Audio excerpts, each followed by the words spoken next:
Muito bom dia. No dia 5 de outubro, evoca-se a implantação da República em 1910. Um dos temas caros à Primeira República foi a educação, a escola pública. E esse é também um dos temas que nos é caro. Para nos falar sobre a educação, convidámos o Dr. Guilherme de Oliveira Martins. O Dr. Guilherme de Oliveira Martins é uma figura pública conhecida, tem uma carreira académica prestigiada, é um homem que passou por diversíssimas funções públicas ao serviço da República e, entre elas, Administro de Educação. Queremos agradecer ao Dr. Guilherme de Oliveira Martins a amabilidade que teve em estar connosco e falar-nos exatamente sobre educação, enfim, que julgo que lhe é um tema caro e que sairemos todos mais enriquecidos do que o que nos vai dizer. Muito obrigado, Dr. Oliveira Martins, pela sua amabilidade e então aqui vamos escutar com toda a atenção.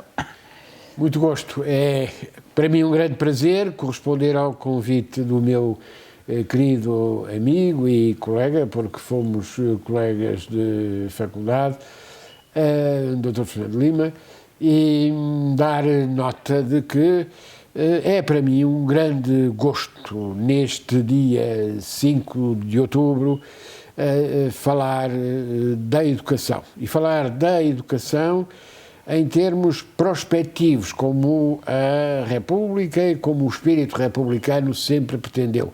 Olhar para o futuro e construir uma cidadania livre e responsável. Falar da educação é falar de um tema absolutamente crucial. E se falamos de 5 de outubro, temos que falar de 3 momentos da história portuguesa que não podem deixar de ser associados à democracia, à criação, à consolidação da democracia. Falo da Revolução de 1820, que foi a nossa Revolução Constitucional. Eu recordo que neste mesmo momento também a Grécia está a celebrar os 200 anos da sua Revolução Liberal.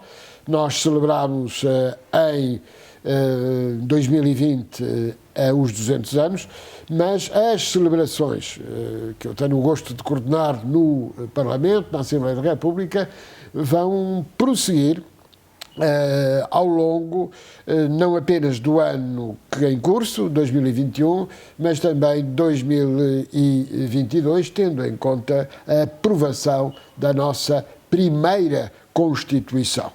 E termos uma Constituição é um elemento fundamental na organização da República. A segunda data é, naturalmente, o 5 de outubro de 1910 e tudo aquilo que ele significou, de que terei a oportunidade, sucintamente, de vos falar. E, em terceiro lugar, 25 de abril de 1974. 1820, 1910, 1974. O caminho da democracia faz-se acrescentando, faz-se criando todas as condições para podermos organizar uma sociedade democrática, uma sociedade livre, solidária, responsável, baseada nos princípios da liberdade, da igualdade e da fraternidade. Falar de educação é falar da democracia. Não podemos esquecer, logo após 1820, a Revolução de 1820, temos um texto absolutamente fundamental, a que é sempre bom regressar. Almeida Garrett escreveu da educação e pode dizer-se hoje que é um dos textos mais atuais quando nos referimos à nossa primeira Revolução Constitucional. Acrescento só o seguinte, tenho para mim muito claramente que há um contínuo entre 1820 e os dias atuais, considerando o aperfeiçoamento desta tríade, que corresponde justamente à liberdade, à igualdade e à fraternidade. O fator crucial de desenvolvimento hoje é a educação, a aprendizagem. Nós falamos da instrução pública, nós falamos da educação, mas em bom rigor estamos a falar da aprendizagem. Terei oportunidade, um pouco adiante, de falar um pouco de um mestre da democracia em Portugal, que foi António Sérgio, e que muito claramente nos esclarece relativamente ao sentido e ao alcance desta aprendizagem. Ora, centrando-me em 5 de outubro de 1910, devo começar por dizer que há elementos de continuidade e de ruptura relativamente à monarquia constitucional. De continuidade, o constitucionalismo. A necessidade de termos um quadro legal definidor dos direitos e liberdades fundamentais. E esse quadro definidor está nas constituições democráticas, nas nossas constituições democráticas. Na Constituição de 1822, na Constituição de 1838, na Carta Constitucional de 1826, naturalmente, e nos atos adicionais que completaram, democratizaram essa Carta Constitucional de 1826, que estava em vigor em 1910. A Constituição de 1911 e a Constituição de 1976. É verdade que a Constituição de 1933 tinha o caráter formal de Constituição, mas havia um conjunto de elementos, um conjunto de fatores que retirava o caráter de respeito pelos direitos fundamentais. O célebre artigo 8º da Constituição de 1933 tinha uma ressalva, e essa ressalva retirava conteúdo constitucional, liberal, aberto relativamente a essa lei fundamental. Logo após o 5 de outubro de 1910, temos a criação da revista Águia e do movimento da Renascença Portuguesa, que ocorre sobretudo a partir de 1912, mas que tem esse precedente logo em dezembro de 1910. Eu recordo dezembro de 1910, uma vez que o 1º de dezembro de 1910 foi o nosso primeiro feriado nacional, primeiro feriado republicano, a partir da ideia da independência. O decreto republicano que consagra o dia 1º de dezembro consagra-o como Dia da Bandeira. Foi o dia em que foi apresentada formalmente a bandeira nacional. A bandeira nacional que é hoje ainda o nosso símbolo nacional. Ora, o debate que ocorreu entre 1910 e 1912 para consolidar este movimento intelectual, vamos ver que este movimento intelectual vai marcar toda a nossa história cultural do século XX. É muito curioso, vamos já ver isso. Há um debate entre Teixeira de Pascoais e Raul Proença. Qual é a diferença fundamental? A diferença está na ideia de patriotismo. A ideia de patriotismo demarca-se da ideia de nacionalismo. O patriotismo é aberto, o patriotismo é democrático e, por isso, neste debate, a grande diferença está em que Pascoais defendeu um patriotismo retrospectivo, saudosista, e Raul Proença defendeu um patriotismo prospectivo, isto é, um patriotismo que permitisse unir os cidadãos, e daí a importância que Raul Proença dá neste debate à educação, e à formação, e à aprendizagem. É indispensável garantir que haja educação para todos. Este objetivo é um objetivo extraordinariamente significativo, uma vez que Portugal tinha, em 1910, 80% de analfabetos, e em 1974, bem próximo de nós, tínhamos quase 30% de analfabetos. Portanto, é preciso ver que os movimentos democráticos, os movimentos liberais, os movimentos constitucionais, eu quando falo aqui de liberal não tem nada a ver com qualquer lógica neoliberal, não. Liberal é respeito das liberdades fundamentais. Liberal é respeito da dignidade humana.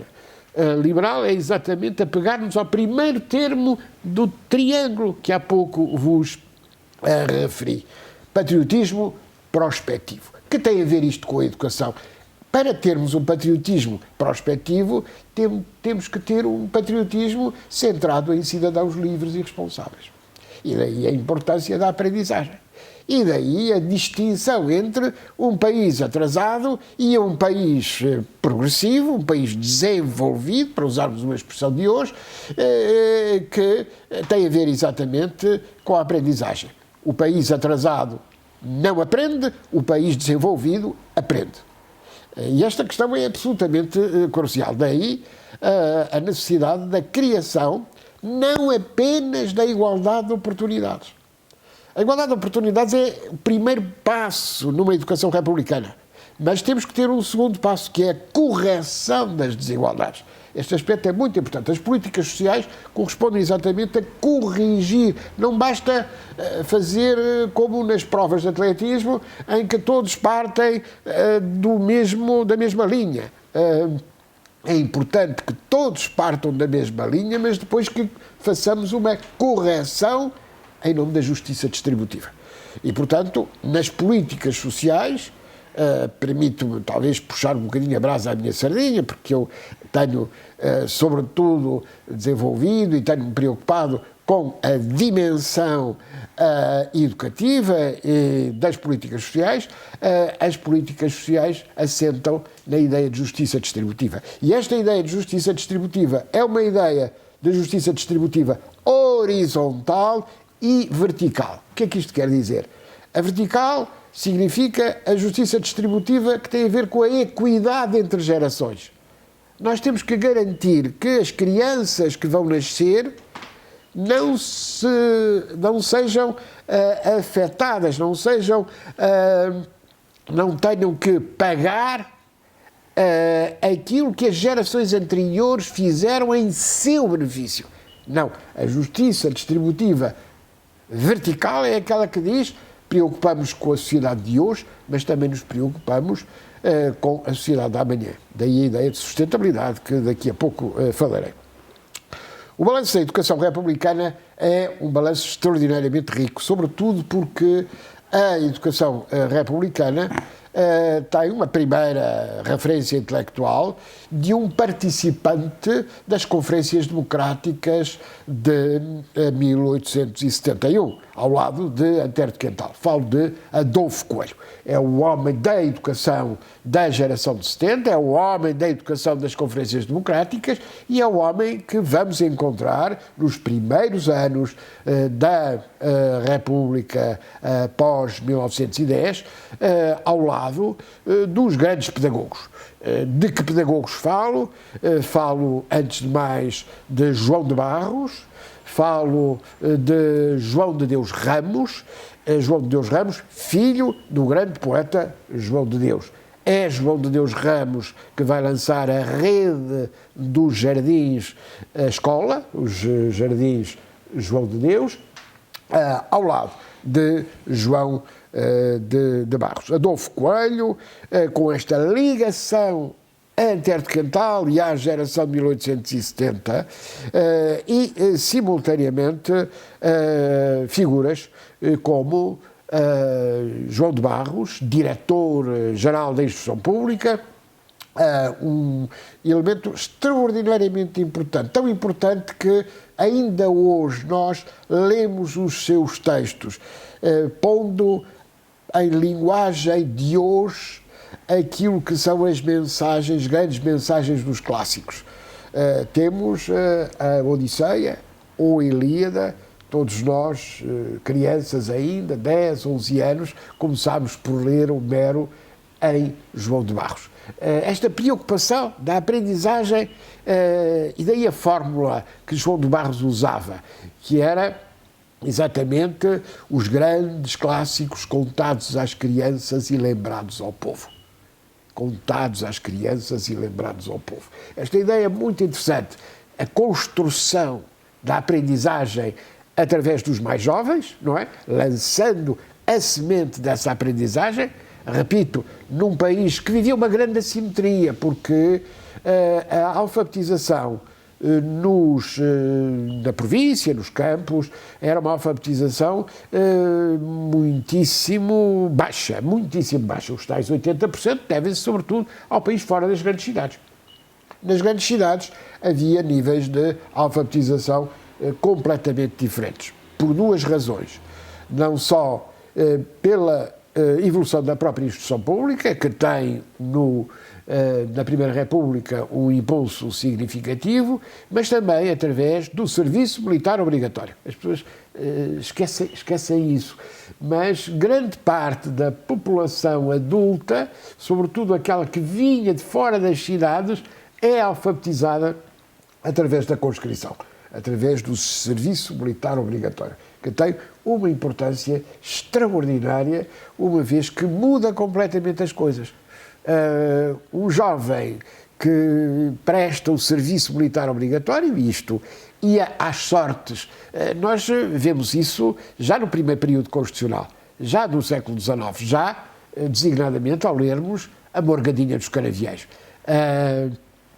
Júlio Diniz é, aliás, um autor extremamente importante e que vai ser também aproveitado pelos melhores intelectuais deste período da Primeira República. Não posso esquecer, na política educativa entre 1910 e 1926, duas circunstâncias. A primeira circunstância é a de que foi criado um sistema de serviço público de educação, de educação obrigatória, que atingiu a obrigatoriedade de 5 anos da escolaridade. Infelizmente, é no Estado Novo, no chamado Estado Novo, que a política de Carneiro Pacheco vai recuar a educação obrigatória de 5 para 3 anos. É algo absolutamente chocante, uma vez que é uma situação em que, em vez de progredirmos, nós andamos para trás ao adotar o primeiro grau. Eu próprio ainda fui apanhado a fazer o exame da terceira classe, não é? Primeiro, o exame da terceira classe correspondia justamente à ideia antiga. Eu já não apanhei a escolaridade obrigatória de 3 anos, quando entrei para a escola em 1958, já eram 4 anos de escolaridade obrigatória, mas porquê que eu dou este exemplo? Exatamente para vos dizer que a Primeira República foi muito audaciosa e em termos realistas. E chamo a atenção para o exemplo do ministro João Camoesas. O ministro João Camoesas tem uma importância muito grande porque vai apresentar um documento crucial, que é o Estatuto da Educação Pública. O Estatuto da Educação Pública. É inspirado por um grande intelectual neste período, que é o professor Faria de Vasconcelos. Ele está invocado no Jardim da Parada, em Capodorique, portanto, as pessoas, é um pequeno monumento a um grande homem da educação e que teve um papel muito importante na República, Faria de Vasconcelos. E, simultaneamente, com o apoio de Jaime Cortesão, de António Sérgio, dos homens da Seara Nova, entre os quais Raul Proença, de quem já falamos.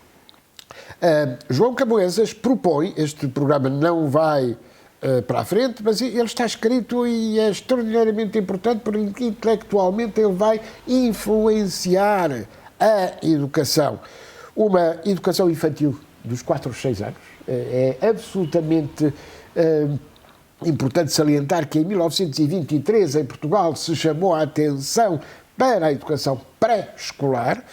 Depois, dos 7 aos 12 anos, um ensino primário obrigatório e gratuito, e dos 13 aos 16 anos, um ensino secundário que abriria caminho ao ensino superior. Vê como falar de educação é falar de algo que está em movimento permanente. E há uma tensão entre a definição dos grandes objetivos, e os objetivos, como veem, são extremamente importantes, educação de infância e educação primária de qualidade, com uma referência fundamental à criação das bases daquilo que é a formação do cidadão. E falo-vos de um livro crucial, o livro que reúne um conjunto de artigos que António Sérgio escreveu na Águia, e que se chama Educação Cívica. Em 2 palavras apenas, porque não tenho tempo para mais, dar nota de que este livro, que vos aconselho vivamente, ele está reeditado, ele está bastante acessível, Educação Cívica, o que é que nos diz? Em primeiro lugar, a República Escolar. O que é a República Escolar? A República Escolar baseia-se numa ideia que é a de que a escola não tem o cidadão de amanhã. A escola tem já o cidadão de hoje. O que é que isto quer dizer? A cidadania não está fora da escola. A cidadania está dentro da escola. E daí que a ideia de República Escolar é a ideia de dar à criança, desde que entra na escola, responsabilidade, na medida das suas capacidades. Este ponto é muito importante. O jovem cidadão. A ideia do jovem cidadão. Recordo mais uma vez as obras de João de Basco, quando ele diz contadas às crianças e lembradas ao povo. Esta ideia é uma ideia importante. O jovem cidadão. Jovem cidadão que tem já responsabilidades. Nós já não estamos a criar um cidadão de amanhã. John Dewey, um grande pensador, um grande filósofo norte-americano, que influenciou profundamente António Sérgio nesta obra, diz-nos exatamente: a cidadania não está fora da escola, está dentro da escola. E daí a ideia de república escolar e de autogoverno na escola. Ou seja, a sociedade vai se organizando logo dentro da escola. E esta ideia de educação cívica é uma ideia extremamente atual.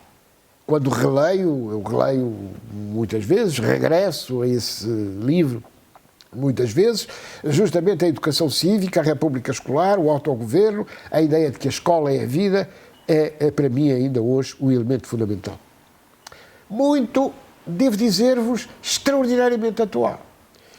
Porque a Unesco, Organização das Nações Unidas para a Educação, Ciência e Cultura, definiu na sua fundação como primeiro objetivo a luta contra o analfabetismo. Devo dizer que estes intelectuais de que vos estou aqui a falar, Faria de Vasconcelos, Jaime Cortesão, António Sérgio, dizem exatamente que não é só o analfabetismo é fundamental, que é a literacia, que é a capacidade de ligar o cidadão à realidade que o cerca, a capacidade de ler a realidade que o cerca. Mas em 1990, em Jomtien, a Unesco ouviu como que este